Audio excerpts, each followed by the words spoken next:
from Voice K, and I'm here at the Research Matters booth, and I'm here with, can you please spell your name to the camera? Yeah, Dominika Flood, Dominika, and my last name Flood. Thank you. So, what is your favorite fact about agriculture? My favorite fact that I learned from researchers in Ontario is that they actually developed the Yukon Gold potato at the University of Guelph. Wow, Yeah. I never knew that you could develop potatoes. You can. So they looked and they wanted to make sure that they had a potato that could grow in colder climates and in Canada and tasted a certain way, and so they used research and developed a potato right here. Wow, that's amazing. It is pretty cool. So, what is the question most people get stumped on?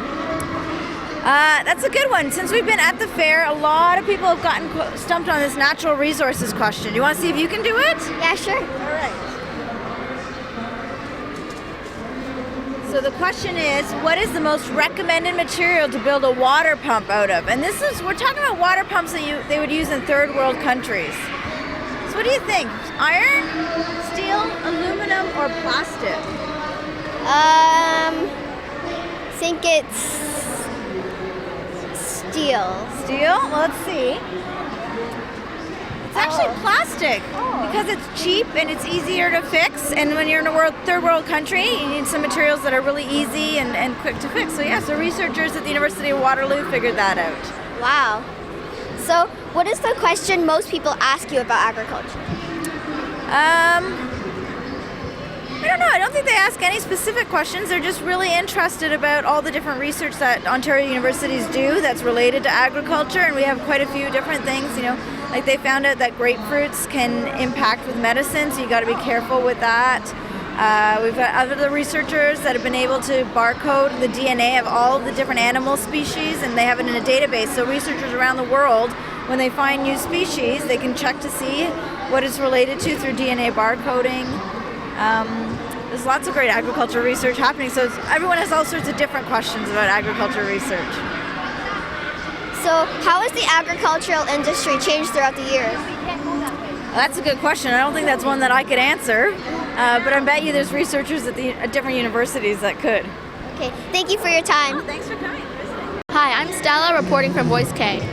So could you tell me, what is this booth here for? What is it mainly about? Absolutely. So we're here representing all the different research that happens at Ontario's universities because it impacts us where we live, work, and play. And oftentimes when people think about research, they think about medical research, so finding cures for cancer and things like that, but they don't think about all the different things that researchers do in Ontario universities.